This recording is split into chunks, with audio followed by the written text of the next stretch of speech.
and discussing what contributions these films made to our understanding of social structure of Turkey.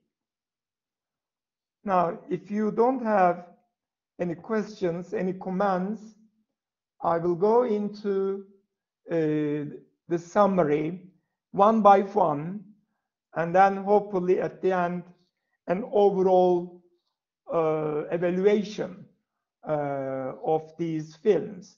So there are 14 of you in this class, and you have chosen 14 films, 14 movies made in Turkey, acted, except one. There is one which is acted in Germany. There is one film which is made in Germany, but even that film is about Turkish social structure or social structure in Turkey. Again, the family, gender relationships, etc.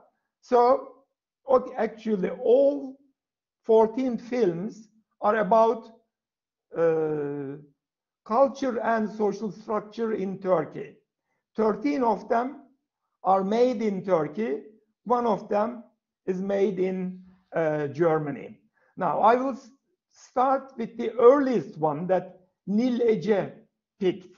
Nil Ece picked Gurbet Kuşları, Birds of Exile.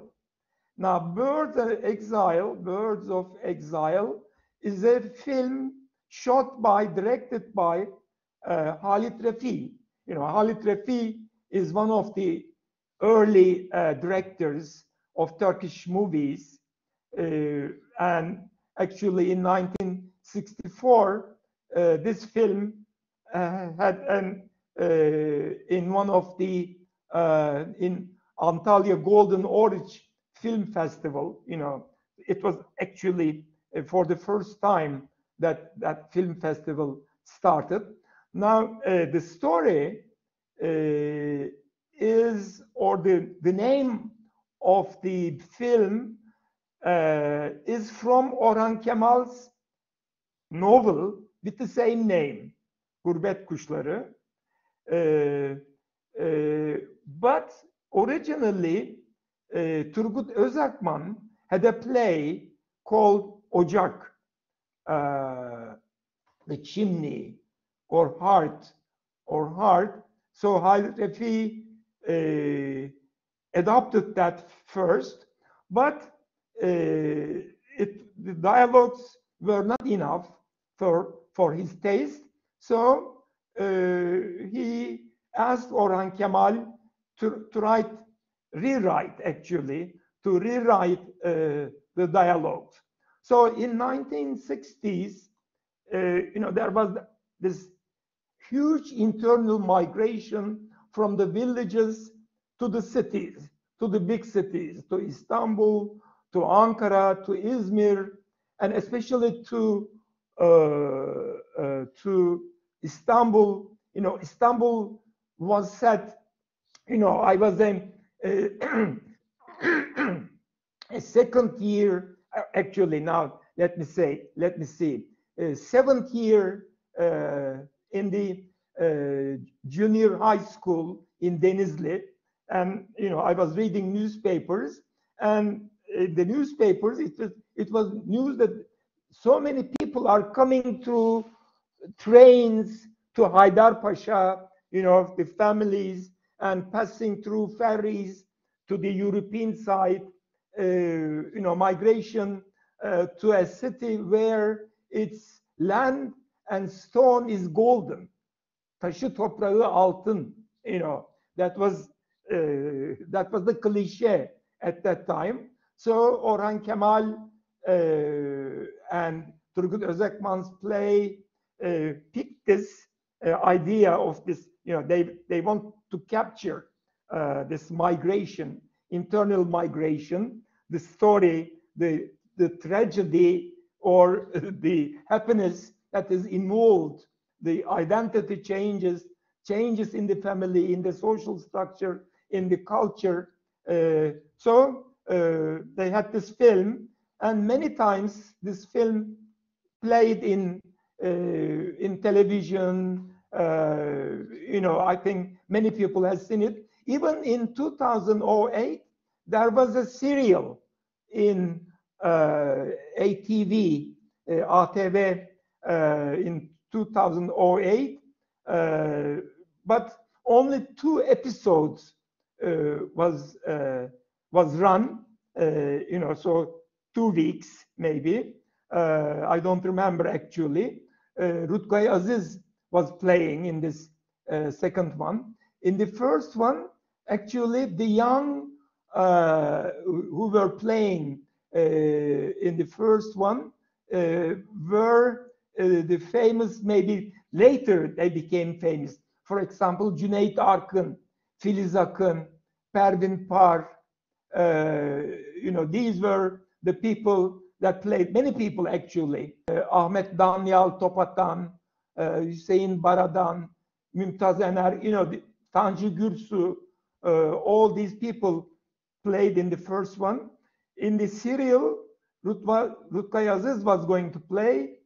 He played for 2 episodes, but the second one made the final. So it seems, the serials in Turkey is a social, cultural, ideological, political phenomenon. There are so many serials, television serials, some of them real soap operas, some are more serious.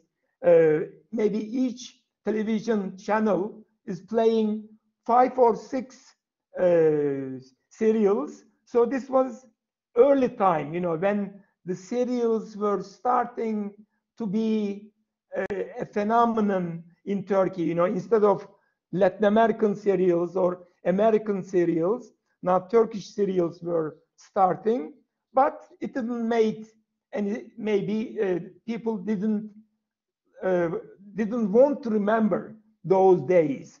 Anyway, now let me go into the story very briefly. Now, I hope you will remember Nil Ece told us the story. From Maraş, this family sells everything they have. They are copper workers, a family working in copper business. And they hope that in Istanbul, they will have a big car station, a car repair station. As a matter of fact, they rented a place, they paid for it, but unfortunately, when they went there, they learned that they were deceived. So they lost some amount of their money. So with the remaining, they started a smaller car repair shop. The father and one of the brothers. Another brother was a taxi driver, and a third youngest brother was a medical student, started medical faculty in Istanbul. And maybe that was one of the positive results of this migration, so that the youngest son can be an educated professional, but the older brothers thought that, what is it? They didn't give much value to it, but the father, their father, gave value to this younger brother's education. And actually, he also protected his youngest daughter from 2 older brothers who were pushing her, not even allowing to go outside to buy bread. They say, why not, Yusuf, the medical faculty student, going out instead of Fatma? Fatma shouldn't go. Fatma should be secluded at home, no outside. But unfortunately, it just resulted in the opposite.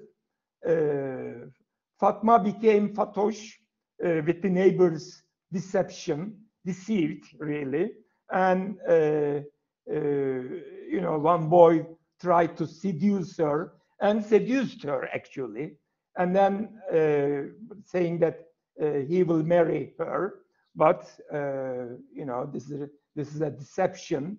That was a deception. So she eventually ended up in the nightclubs or whatever. And in the meantime, two brothers who were protecting her morality themselves couldn't protect their own morality, and one of them had an affair with the rival car repairer's wife. The other one ended up, he had a woman lover actually, whom he was saying that Fatma can turn out to be someone from Marash who left for Istanbul, the bad example. But it turned out that she turned out to be his lover. Anyway, so they were really, as Nil Ece says, their identity with the Istanbul, with the city, metropolitan city, they couldn't keep their morality and their identity. Whereas Kemal, as a medical student, was much more successful, and he had also a girlfriend. That girlfriend and her family are the upper class of Istanbul. They represent an upper class family, and this is from Marash, is a lower middle class family with an extended family, the father, two brothers,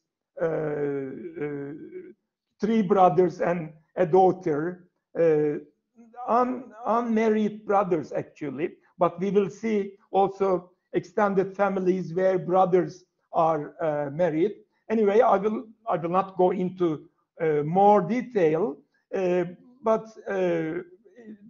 the patriarchal structure is being pointed out here by Nil. That's good, But actually, father, the patriarch, actually has the last word. Even he says, I can send my daughter if I like outside, or send my youngest son to the university.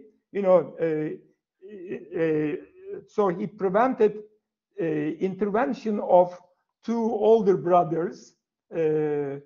So anyway, at the end, they lost their car repair shop, and the other one lost his taxi. So they don't have any income. And finally, the two brothers went after their youngest sister, and Fatma, and she jumped from the top of a building, committed suicide, and that was a disaster. So the family decided to return back to Marash. So migration to the city and returning back to where they migrated, to their original place. Now here actually Kemal's girlfriend Ayla's family intervened, and finally, from the same Haydarpaşa train station that they came, and the patriarch, the father, said that you should be careful. This is Istanbul. We will conquer Istanbul. we will be king to the Istanbul, but they weren't able to do that. Instead, someone, Heybeci, who was without anything actually, but he was somehow flexible, and he has risen in the city. Okay, I will not go into detail. So they are returning to their hometown. But this is not, 30 years later, in 1994, one of the singers, Ferdi Tayfur, has a song, Haydi köyümüze geri dönelim. Come on, let's go back to our village. But going back to the village or where you are born in 1990s and going back in 1960s is two different things. There are 30 years in between, but I will not go into that. Now, let me go into the second film, Bride, The Bride. Now, we are in the 1970s. Now, Bride is presented by Nawar El-Jassem. Nawar tells us the story of this Bride as the first film of the trilogy of Lütfi Ömer Akat, who really during 70s, you see, in the 50s, migration started. In the 60s, it became a mass phenomena, mass migration, internal migration. Even in 1960s, there started the external migration to Germany and other countries. But in 70s, the problems of migration to the city and adjustment to the city, instead of returning back, adjusting. But in the process of adjustment to the city, what's happening? So Lütfi Ömer Akat is trying to catch that processes of transformation that is involved in adaptation, social, cultural transformation that these migrants are undergoing in the city. And now in this Bride, again, there is this, one of the main characters played by Hülya Koçyiğit is the mother of this child, Osman. Now, and Osman has an illness, okay? Now, the bride wants her son to be operated so that he will continue to live. But the father, now the patriarch in this family, and there are brothers, and the youngest brother marries with the bride, the hero of the film, the bride, and the wife of the other son gives their valuables, their gold and other jewelry, but the bride, played by Hülya Koçyiğit, she sold her gold so that she can have an operation for her son. But the sons and the father asked for the money from both brides actually, because they want to enlarge their grocery store. They have one grocery store in the local place, and they will have a second one. They will have a second one in the center of the city. So they will get richer. There will be more material that they will display in their markets. It will be supermarket maybe. At that time in 70s, supermarkets were becoming a fashion. many people, when they accumulate some money, they were opening. So there was a transition from dükkan, from a small grocer's store, small shop, small commercial shop, to a larger commercial shop, a superstore. So they wanted to use all that money to open another superstore. But in the meantime, it was the month of Ramadan, like this month we are in, and they are fasting, all the family, but they couldn't take Osman for operation, but instead they had some folk remedies. They advised our bride, but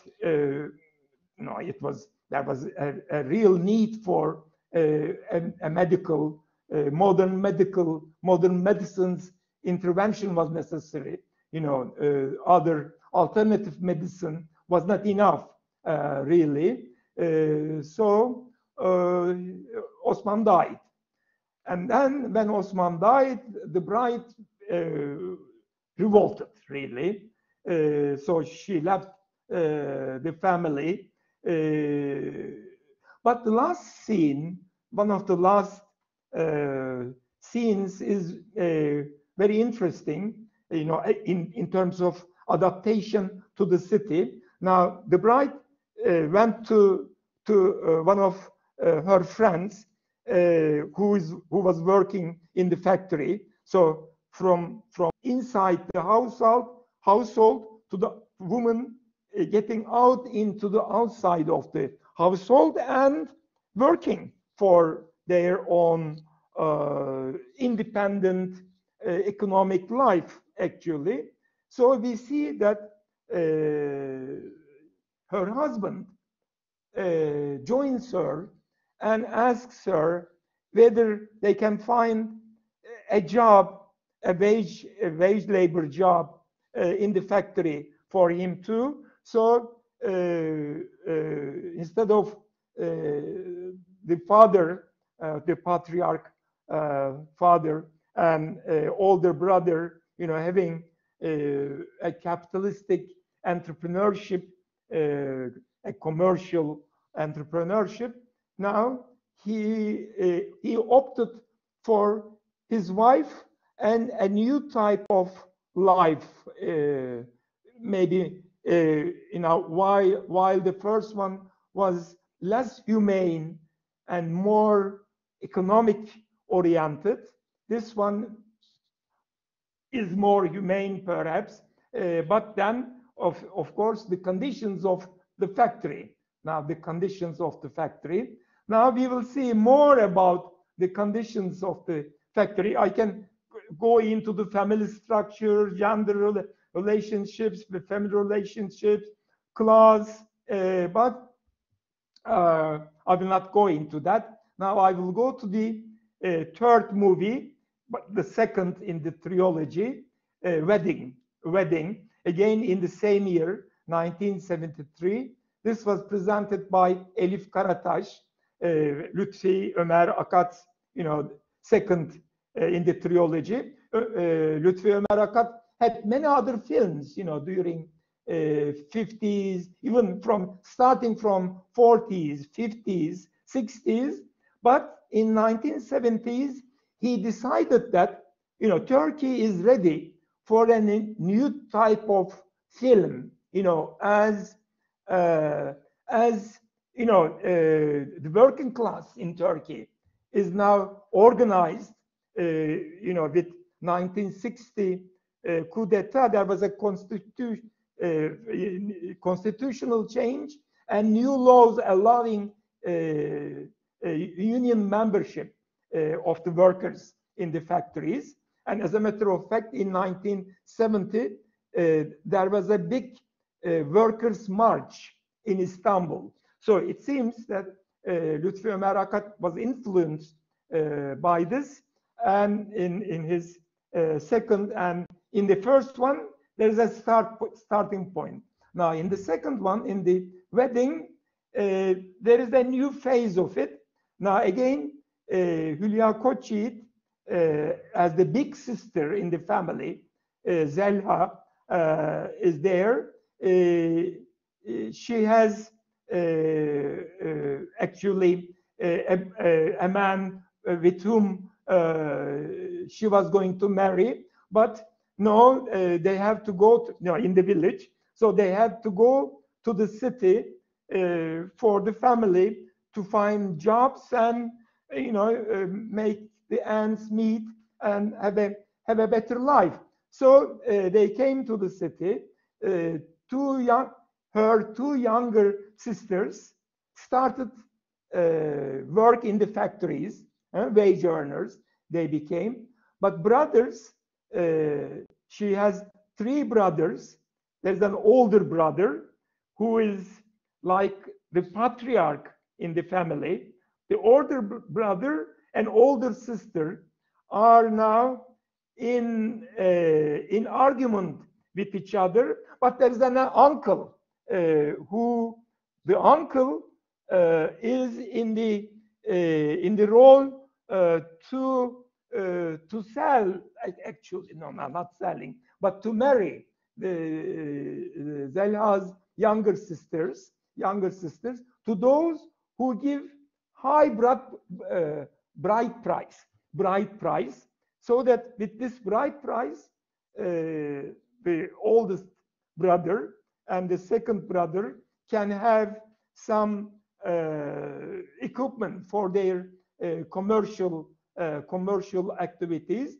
And actually, the uncle makes the older brother to go into these kind of things. The youngest brother, like in the first film, Gurbet, Kuşları, Yusuf, now here it's Yusuf, he is a student, okay, education, again, valuable, and especially the oldest sister and also brothers values his education, youngest brother's education. So Elif Karataş goes into the film, you know, into the factories. What does it mean? And oldest brother Halil, how he was a petty merchant actually, but the uncle seduces him actually into a larger merchandise to make more money, like again in the first in the second movie, larger money, you know, their grocers, it was having a supermarket, a larger market. Here it is in the textile business, having a larger and larger commercial thing, or on the way to it. And they didn't have it finally, actually, but if the older sister did not prevent the younger daughter's bride price and marriage. Now let's come to that. Now the younger sister, finally, the uncle finds a rich merchant who will pay something at that time in 1973, 40,000 lira as a bride price to the brothers so that they can invest. But he will have the young sister, who is actually a worker now, as his wife. So the wedding is taking place, but Zelha, the older sister, does not want this, and she comes and she says no. But now the bridegroom who paid that amount of money, bride price, says, no, I will not give. She is my wife now. Only that will prevent. But Zeliha goes ahead and she fetches the daughter, her sister. But in the meantime, she's being she's being stabbed. Yes, stabbed, and she takes away her sister and the first sister. Two sisters. So the wedding ended with actually with the victory, really, of Zeliha not selling, in quotation, bride price, her sisters for capital investment of the brothers. Again, male domination, patriarchal domination, woman being subordinate. But this in the city, somehow Zeliha, in the city, and common sense, actually, the culture, a common sense that is already in the culture also together, it gives her courage to stop the wedding and save her sisters, really. And then, they will, three of them perhaps, will go and work together. And the middle brother also joins them. The middle brother, who's played by Günaydın, Erol Günaydın. Okay, now I cannot go further into detail. Now, third one in the trilogy, Diyet, or blood money. Now we talked about bride price in the second one. Now in the third one, it's blood money, Diyet. Now we are in the third one in 1975. The scene, the stage for the film, for the play, is factory. We are in the factory now, and there's a machine, and there's a killer machine. It is imported from Germany, but it's an old model machine, and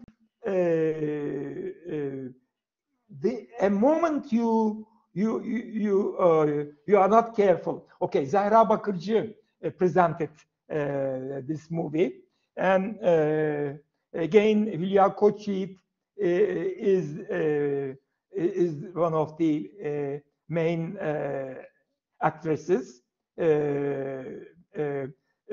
So she's in the factory, and as they are working there, the one who was operating the machine, that machine, an old-fashioned machine, had an accident, and Mustafa was paralyzed due to an accident in that machine. But since Mustafa was not a union member and was illegally working, it was so no compensation, compensation was given. When you are illegally working in the factory, you are, and if you are not a union member, and if you don't have a social security, so he's left as it is, so it is fate. But Mustafa says it is not fate actually, and tries to convince Hajar that they should be a member of the union in the factory. But Hassan, who becomes Hacer's husband, is against it. Now he is operating the machine, and he is macho. He is nothing happens to me. In that kind of mood, man's manhood. He is going to prove his manhood without social security, without being union member. He will earn, and etc. But Hacer says no, warning him, look at Mustafa. And again, Hassan too has an accident, and his arm goes, and Hacer takes his arm and says, take this. This is Diyet. This is blood money. This is a compensation. This is the ransom. It is if you prevent social security, membership, official hiring, employment, and unionization. This is what happens. So the end result is that employment, formal employment with social security, workers' rights, unionization, and squatter housing. This film touches upon all these, the formation of the family, how women are in the second one of the trilogy, and in this one, how women are rationally giving advices to man. This really, Lütfi, Ömer, Akat here makes interesting observations, and the dialogues are very good. So this is our it is being analyzed. The gender relationships, migration. Zehra Bakırcı did a good job in her paper, and also during the presentation. Now, okay. Now I will go to our next movie. Our next movie is, let me see now, let me come to that, by Gülben Koç. Now, Gülben Koç presented a film, Köyden indim şehire, moved from village to the city, or descended from village to the city. This is a film like the previous ones in the middle of 1970s, 1974. Let me see. Okay. There is a note here. Okay, now I continue with the movie. Now, Ertem Eğimez is the director. Now, both scriptwriter and the director of the film. And it is actually a comedy film. It's a comedy film, but it's a comedy about migration again, coming from village to the city. And, the comedians, the famous comedians of Turkey, which entertained millions, Kemal Sunal, Zeki Alasya, Metin Akpınar, these people, their films, Perran Kutman, actually, Tekin Akman. So, these people, Oya Alasya, these people made films or played in films which taught and entertained, both really. And the scenario script writing, actually the original scenario is by Zeki Alasya, and Ertem Eğimez is the director. Okay. Now these are four brothers. Four brothers: Saffet, Himmet, Hayret, Gayret. You know, just for a good for a comedy film. Now the dream of the peasants. You know, they are peasants in the village. They are plowing or with wooden plow. It is not even iron plow. And then, you know, the dream of the peasants in the villages is to find a bucket full of gold while plowing in the field. In one of their fields, finding a treasure, in this case, it was full of gold. So can you imagine? You know, their life is being transformed, and transformed in the positive way and in the negative way with the finding of this gold.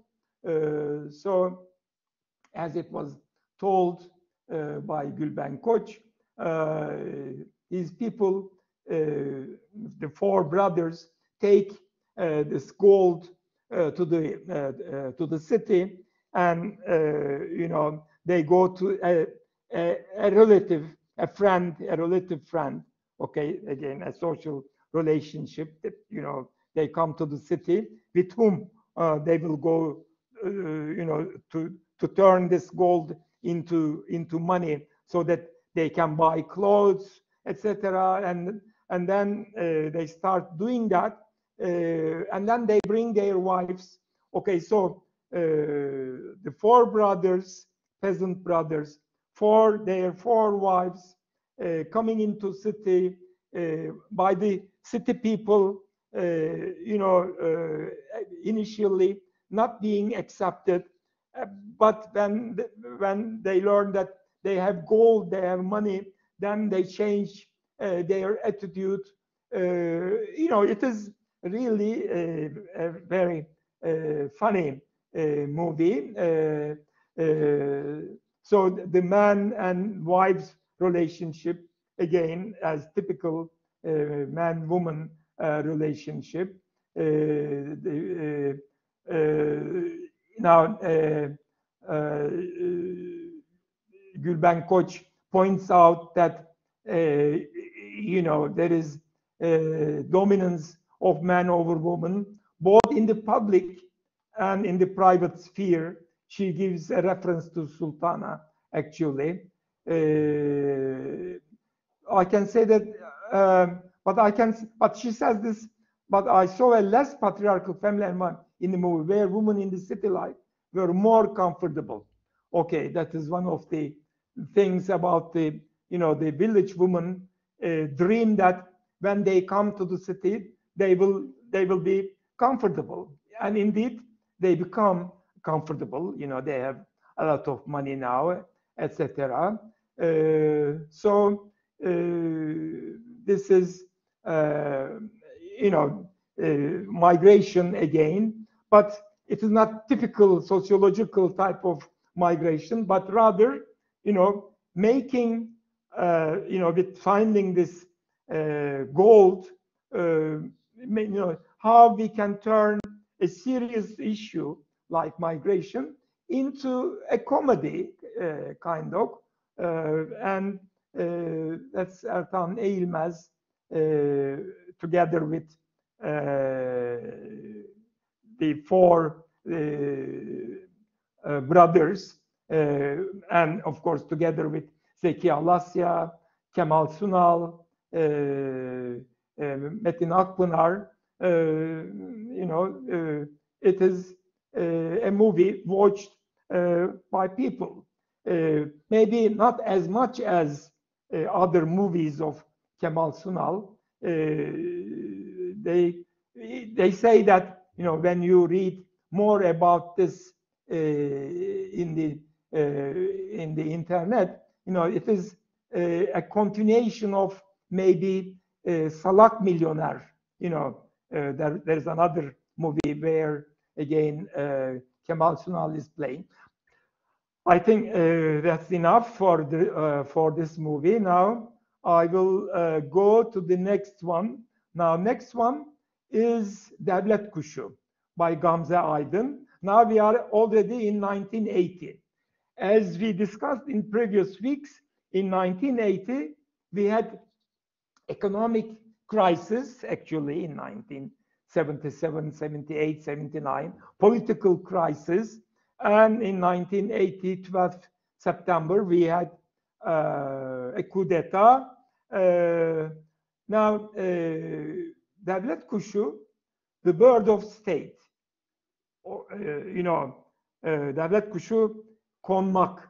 You know, if a person is lucky, you know, if something better comes from a higher place, from the state, or from a rich family, from a rich person, the person who has that fortune is called, you know, is in a state of favor, bird of state. State gives a favor coming from. Anyway, you know, in Ottoman times, it was state, you know, as again you remember from the first semester, you know, state and the central bureaucracy had the land, everything, you know, controlled. So if something good happens to an ordinary person in the society, it comes from the state, you know.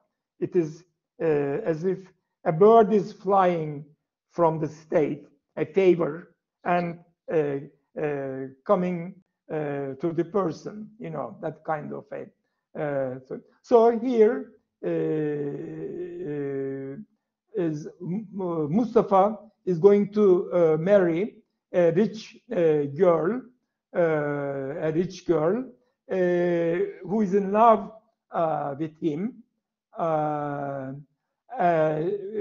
but Mustafa's friends are pushing him in that direction. Actually, again here Mustafa is Kemal Sunal, but Mustafa doesn't want, you know. So although the whole family wants, you know, that's the devlet kuşu, you know, the bird that comes from the state, but Mustafa values his autonomy and doesn't want to enter into subordination to the richness. He doesn't want to be bought off, actually. But the daughter of the rich man genuinely loves him, maybe, but he loves someone else who is from his own class, you know, a very sincere, but from the rich family's daughter's point of view, you know, he's very handsome, you know, like one of the film actors, Belmondo, the French, a French movie actor. So she falls in love with him, which is a fortune for Mustafa and his family, or it is thought so by the family. But Mustafa becomes drunk and doesn't come to the wedding ceremony.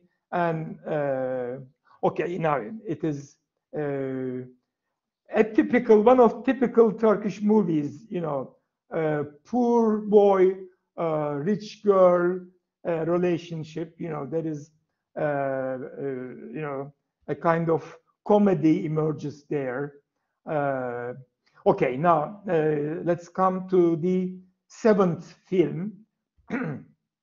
Now, this film is Kadının Adı Yok. Woman Has No Name. Now we came to 1988. You see, 1980s, especially the second half of 1980s, an interesting era actually.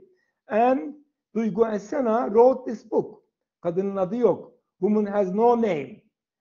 And Atıf Yılmaz, also one of the famous directors, film directors, decided to make a film from Duygu Esena's book, novel, and Hilal Erol decided to present this film, and she did present it, and she went actually into detail. And now 1980s, the feminist perspective or women's rights, the issues of women's rights, and man-woman relationships, gender relationships, these are all started being discussed. So in this novel, it is being discussed, and how who is playing Hale Soygazi. Hale Soygazi is one of the heroes here who questions her position as the daughter, as the wife, as the friend of the man, the relationship with the man, and remembers the childhood, how when boys have circumcision, sünnet, how it is being celebrated. It's a celebration, whereas women's going into puberty, menstruation, how it is not being celebrated. In the opposite, how it is being hidden. She is questioning all these as a child, and Hilal Erol told us, summarized us all this. I will not go into details how she married and how actually they were, with this new type of middle class, upper middle class relationships. The man cheated the woman, the wife, and then wife also cheated the husband, and then they divorced. And into details, I will not go into that. If you are interested, you can read the book or watch the movie. So this is, you see, in all previous films, patriarchy was, mentioned. It was one of the main issues. Here it became problematized, openly problematized, and man-woman equality is questioned. So a woman, either as wife of a husband or mother of a child, the daughter of a father, a mother and father, of course, or just a sister. So she has no name. She's someone's something, instead of being someone by herself. So as Hilal pointed out, throughout the movie and the film, the main actress is not being called by her name. She has no name. She has no name. Anyway, okay. I think this much is enough. Now, today, the eighth movie, now we came to 1990s.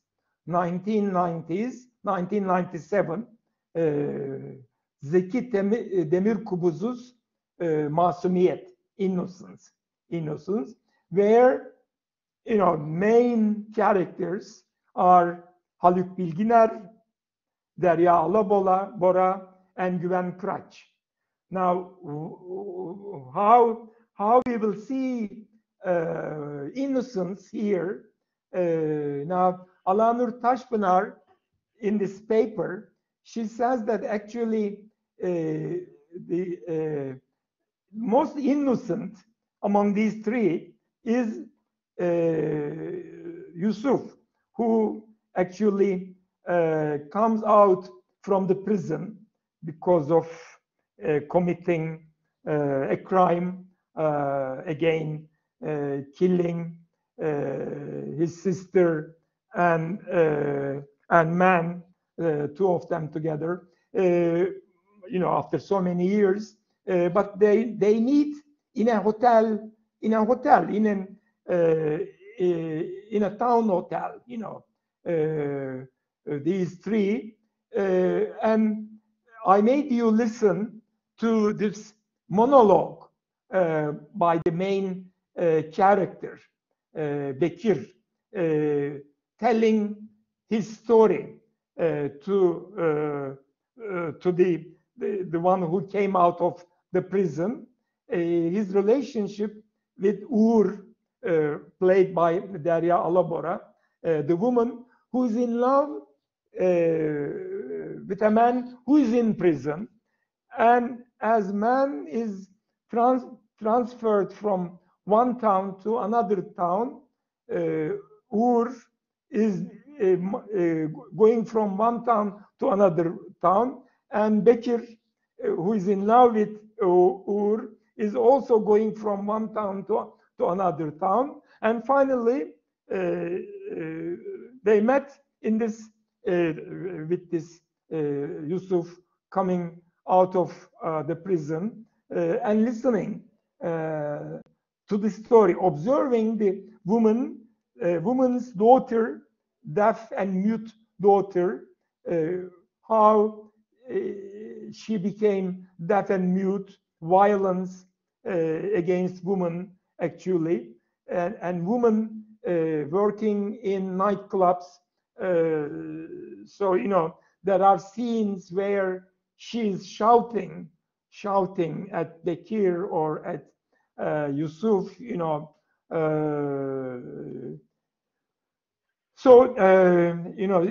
surrendering to the destiny, to your passions. Demir Kubuz is playing a character that exists in Turkey.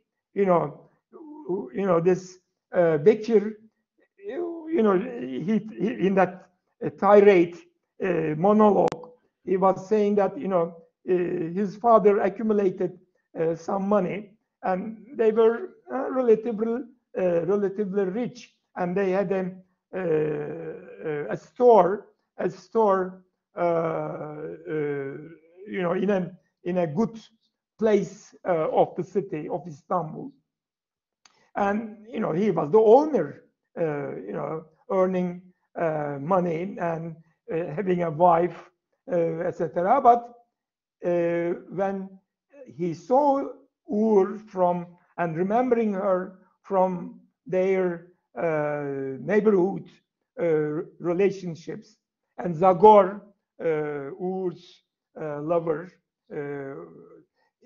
and how the passion emerges, and as he cannot have the woman, the love increases, and he becomes desperado. In Latin America, they call this kind of people desperado.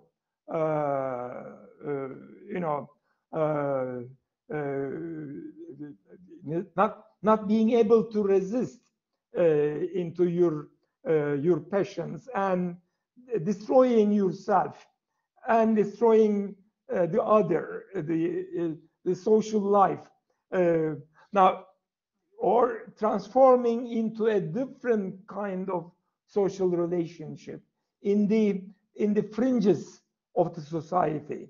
Now, are there these kind of people in Turkey? Yes, there are.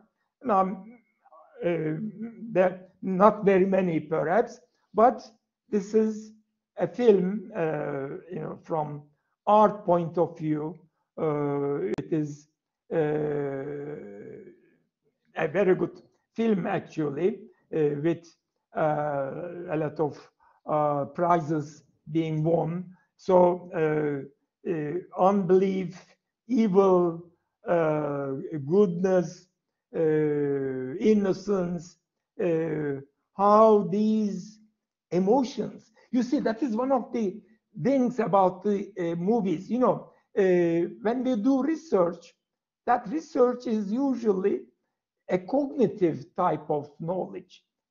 At the end of the research, we collect data, we analyze it statistically if it is a quantitative research, or if it is a qualitative research, okay, there are more discourses, there are some emotions there we can catch, because there's a conversation and person is talking, whereas in the quantitative one, they are answered pre-structured alternatives. There's a question and pre-structured alternatives, whereas in the qualitative. But now, if you also take a picture, a video, if you do research with a video, now a film, actually, a film can be considered a research video, and and Demir Kubuz or Ertem Eğimez or Lütfi, Akat, or whoever, you see, all these directors are actually making videos for sociologists, social scientists, about social relationships, cultural values, morality, ethics, about all these. And I wanted you, to be exposed to this, and before you come, I was telling Nawar, if she wants to know more about Turkish social structure, of course, taking this course is at a starting point. But, the first way to do is to go out and to do research. The second way is traveling throughout Turkey and meeting people and talking with them. And third way is watching Turkish movies. This type of, or other type of, these 14 movies actually are good selections. I thank you, my students, my dear students. I thank you. You have chosen, these films, and now I am summarizing what you brought, these films and your analysis. Now, the 9th film is Babam ve Oğlum. Now, this film is also very dear to me. When I watched it, I also cried. My Father and My Son. Now we are already in 2005. Now, in 2000s, there is turning back to 1980 coup d'etat and criticizing the dramatic effects of 1980 coup d'etat, military intervention, how people were killed. Anyway, before military intervention, right and left revolutionaries and idealists were fighting with each other and killing each other. And then there was military coup, and military coup continued the violence. Now it became state violence. Anyway, now in this film, written and directed by Çağan Irmak, Çağan Irmak is also one of the good film directors in Turkey. Like all others, he really, as a sociologist, I am glad that we have all these film directors. They are working for us. Anyway, now in this film, Sadık is one of those revolutionaries before 1980. So he was married, yes. And during the coup d'etat that day, 12th of September 1980, his wife gave birth, and while giving birth, she died. So Sadık looked after his son for a while, but in the meantime, because of his revolutionary activities, political activities, he was tortured. Actually, Sadık's father opposed his going to the city and being a political activist. So the father and son, the father being in the village as a farmer, and the son in the city, they were not in speaking terms. Especially the father was cross with Sadık, even after his wife died. But he had an illness, and a fatal illness actually. He's going to die, so he has to bring his son to his father's family. His son is a lovely boy, Deniz, and he established a good relationship with the grandfather, with his father's father, but father is not speaking with his son. So from the Sadık's point of view, his father and his son, but actually Sadık's family, they have this vineyard. It's a lovely vineyard, really, and they have their house nearby the vineyard.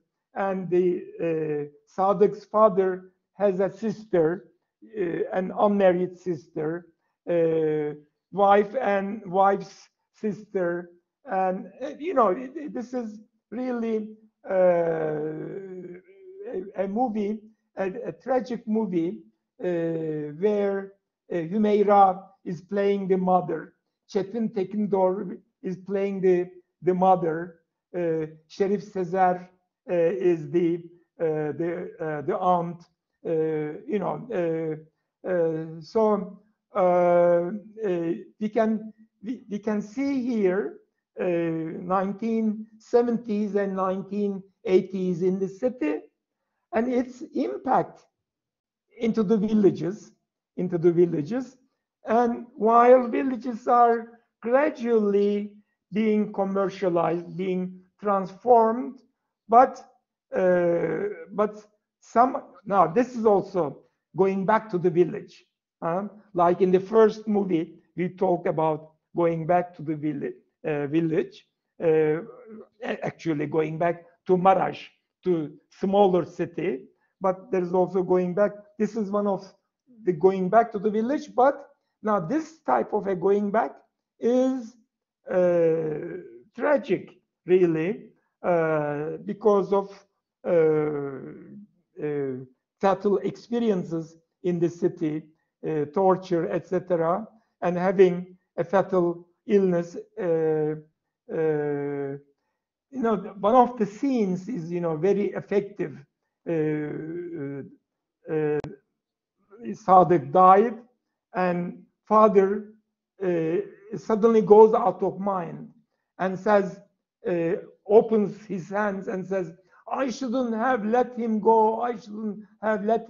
And he's really going out of his mind.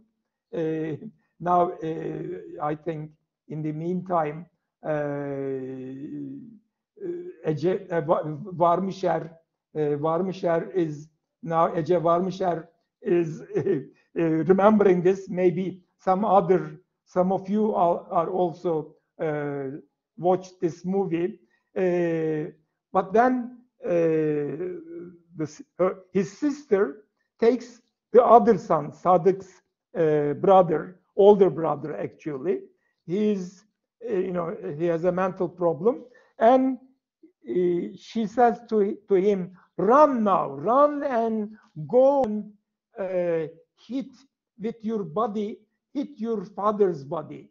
And he does. He runs, goes and hits his father, and his father falls down. And then she says, "You see, you cannot prevent.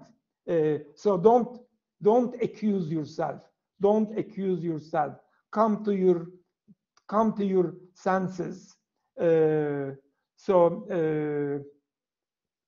Anyway, watch the movie yourself. It's an interesting movie. Now, there is the 10th movie is I Saw the Sun, and you listen to it today by Mahsun Kırmızıgül. As Büşra Seymanur Kahraman told us, Mahsun Kırmızıgül is actually a musician.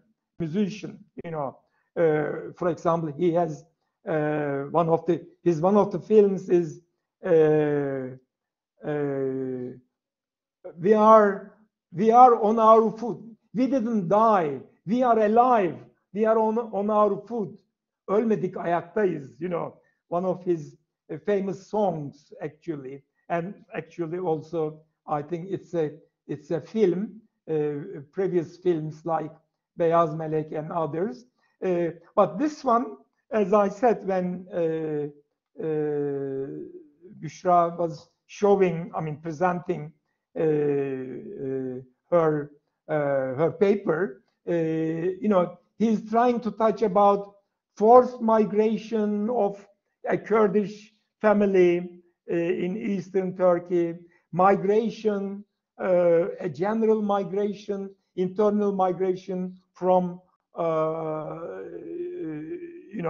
from an eastern village to the eastern town, and then to train station, and then one branch of the family, it's a tribe actually, going to the Norway, and the other branch staying in Istanbul, and one of the brothers of the one part of the family having 5 daughters, but wanting a son, even thinking of, although he is in love with his wife, he is thinking of marrying to a second woman to have a son from her. But finally, as the 6th child, his wife having a son, so the value of a son, but in the meantime, a man, value of a man child, a male child. But in the meantime, one of his brothers being or having a woman in his male body. Now, in terms of body, he's a man, but he feels like a woman. So finally, he kills him. He kills him in the Galata Bridge. When finally they meet, and his brother exposes himself as a transvestite. So you see, there is this issue, Kurdish family issue, forced migration, international migration, going to Norway, illegally paying money to the smugglers,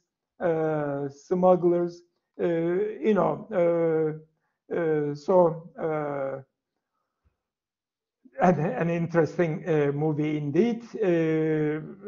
I have also seen this movie before when it was being shown. Now let me come to our 11th movie, which was presented by Emma Suna Kolbeck. Now the movie is made in 2010, so we are already into the millennium, 2010, and the movie is made by Theo Alada. Actually, she is an Austrian, not German, but Austrian actress and film director and screenwriter.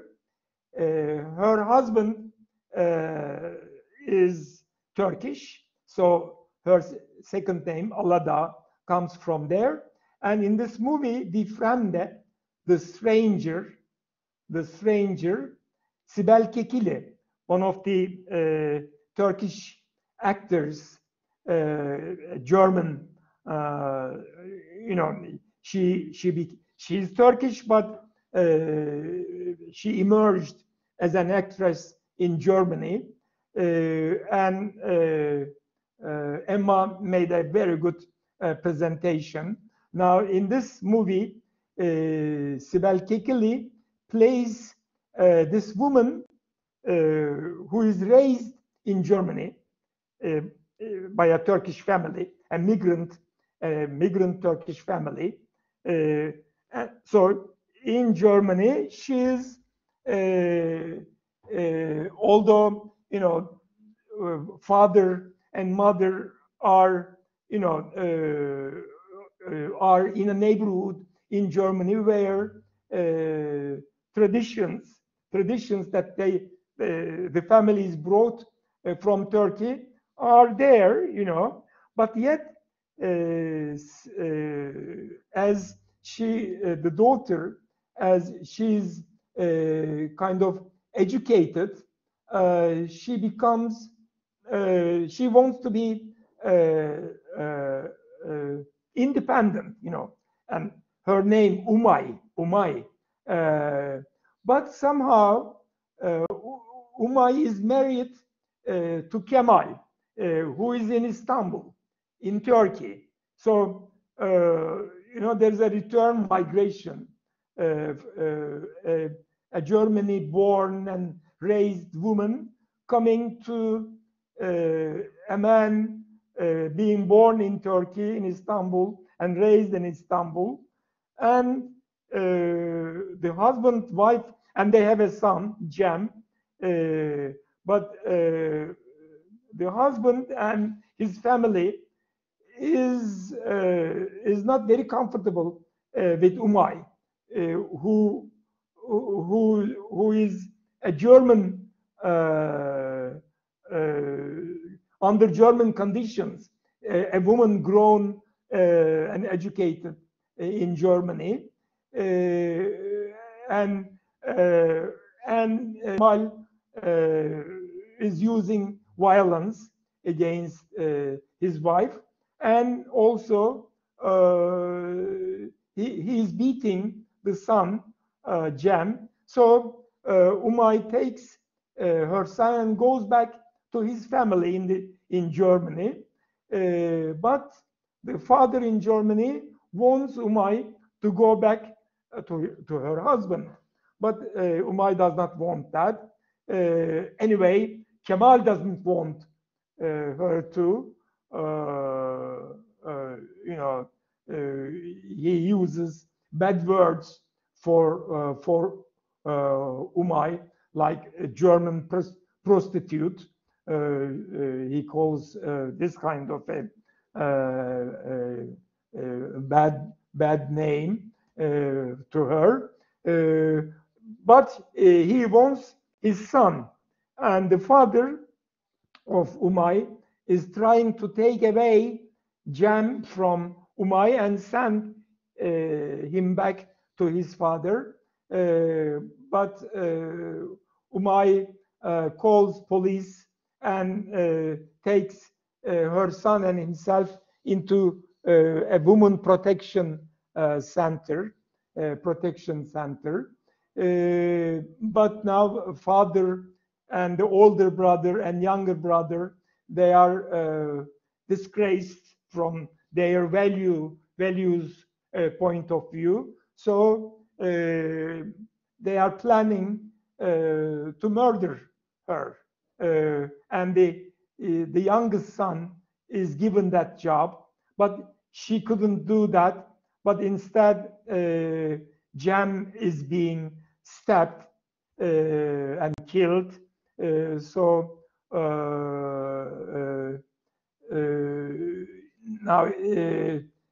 Now accidentally stabbing, not killing Cem, but stabbing Cem while trying to kill Umay.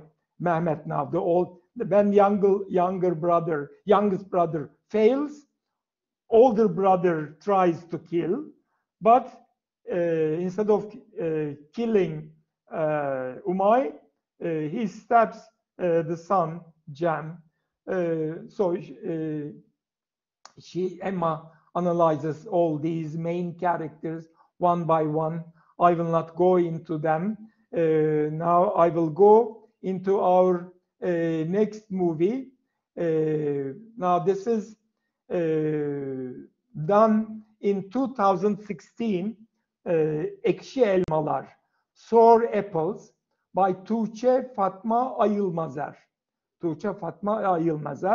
Now this movie, I watched this myself too, but is done by Yılmaz Erdoğan, and Farah Zeynep Abdullah is the youngest daughter. So they are three sisters, and Yılmaz Erdoğan is playing the mayor of the town, of the city in eastern Turkey, and how he's, by tradition, he's a patriarchal family head, father, and a good mayor actually, and he has a famous apple garden where sour apples are turned into sweet apples. From wild apples, sour apples, into better apples, through an agricultural treatment. Okay. Now, in the film, the mayor becomes Alzheimer, when in the old age, and Farah Zeynep Abdullah plays, as I said, the younger daughter, and she's taking care of him, and she's remembering. Now, he has forgotten everything. He has forgotten the past, he has forgotten the culture, tradition, everything. But now the youngest daughter is remembering and telling the story,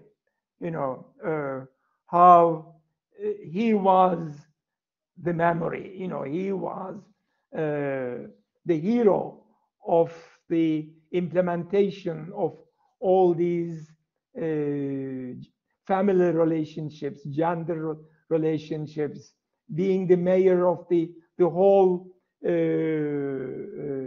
whole city, directed by him, managed by him. Yılmaz Erdoğan previously had similar films, television for the first time coming to the same town, etc. I will not go into that, but this is really also an interesting film. I advise you to watch, this from eastern Turkey to one of the western cities, and how this man, the former mayor with Alzheimer, goes into the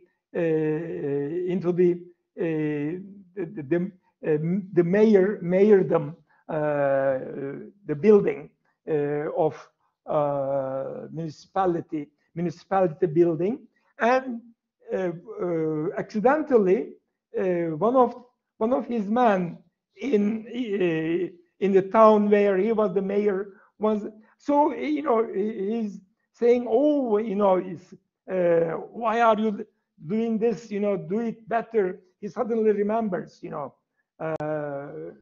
but then, he's taken back. And here they are in the middle of, again, apples. There is also a sour apple and sweet apples. Okay, let me not spoil it further. Now I come to that was the 12th movie. Now 13th is Winter Sleep in 2014. Now I made a change. Actually, sour apples should come after Winter Sleep. But Winter Sleep and the next one, the Miracle in the Seventh Cell, they have some similarity. So I wanted to talk about them consecutively, one after the other.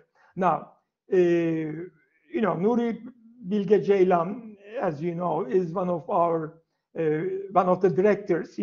Among all these directors, all these directors have prizes in Turkish festivals. Now, Nuri Bİlge Ceylan had the first, prize in European festivals, and he said, he had this prize for his dear lonely country, Anyway, now this Winter Sleep is about this man that again Haluk Bilginer is playing, his wife being played Meliha Sözen, and his sister Demet Akbal, and others. He is the owner of a hotel from his father. He's a retired actor, actually. His wife is much younger than him, something like 20, 25 years younger. But their relationship deteriorated. But since they have a huge hotel, they live in different floors. And in the meantime, there are poor people in the village. There was a kind of a disaster previously, an earthquake, later an illness or something.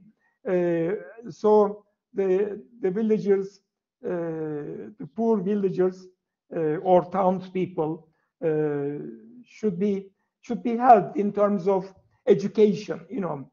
So she's building actually schools in the town.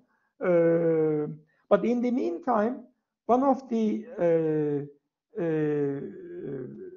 town people who rents one of the houses of the owner of the hotel, Aydın, actually, in the name of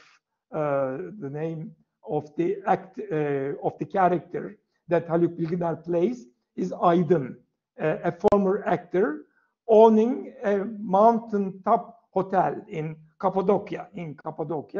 But this family, which is also the imam of the village, and his brother and their mother, and imam's brother's wife and son living there, Ismail, actually. Ismail is his son, and because of a failure to pay rent, Aydın's lawyers sent to their house to confiscate some of the material for the debt, and the little boy's father had a quarrel with the police. So the boy thrown a stone to Aydın's car. So front car was broken. So Aydın, together with his assistant Hidayet, went to the boy's family, who is also Imam's family. But Imam's brother, because he's a person who is revolting. Anyway, you didn't hear this story since Yonca didn't come.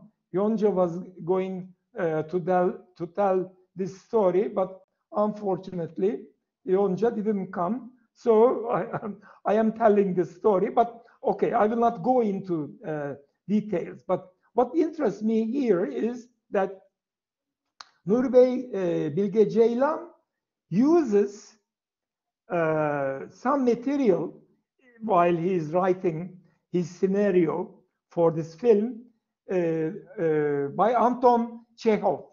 Anton Chekhov's The Wife, and also from the Brothers Karamazov of Dostoevsky. Now, I couldn't find, I read Brothers Karamazov myself, but I don't know from which part. It's a huge volume, so many stories, but I read The Wife. I haven't read it before. Indeed, wife is being adopted, there, like Aydın in Cappadocia, in this town. There is a Russian man and his young wife, and their similar relationship, and how the wife is helping the peasants again, who are in need because of some disaster. They sold their land, but they couldn't go wherever they were going. They came anyway. So the wife is organizing local people and helping. Similarly, Aydın's wife is doing the same thing, and Aydın wants to do the similar thing, but no one wants his help because he's a harsh man. He's an unhappy, harsh man, whereas his wife established relationships with the doctor, with other people, and really she collected some money, but I didn't want to be a part of it, but she doesn't want him to be a part of, it is really interesting. You have to watch the movie in order to see that. But finally, Aydın gives up, like in The Wife in Anton Chekhov's case. In that version, he organizes his wife's material, and then he goes back to he's writing a book on railways, because he's a railway engineer. In our case, Aydın is an actor, a retired actor, and he's writing a book on the history of theater in Turkey, but he is not able to write it because his wife is not, but then finally he gives some money also for his wife's organization of building schools, etc., and he devotes himself to writing the book. That's really interesting. So social relationships in Russia during 19th century and social relationships in Turkey during 70s, 80s, 90s even, maybe. I am not sure now. I have to go back and check you know, space, okay, is Cappadocia, but in terms of time, it is, I think, 1820s. Anyway, so it's adopted in such a way that it is Turkish social structure, Turkish social political structure, schools, villages, the religious, the leader of the religion in the region, the doctor, of course, in the wife, in the Anton Chekhov's story, you know, they are, but you know, it is being adopted, and it is a story being lived in Turkey, you know, and all Turkish people watch the movie as such, and European people also watch the movie as such. Now the last one, the 14th movie, is The Miracle in the Cell number 7. As Seher told us, actually it is an adaptation of a film with the same name in South Korea. But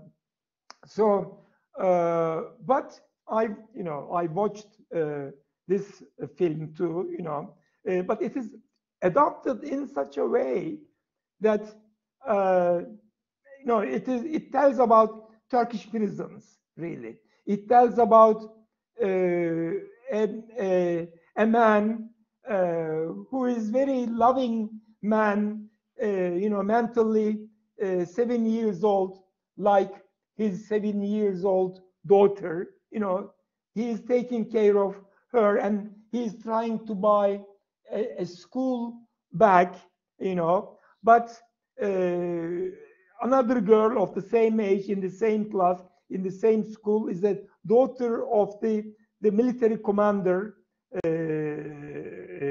of the town during, you know, 1980 martial law. The film is in 1983 conditions, you know, right? Still, the 12th of September military coup effects.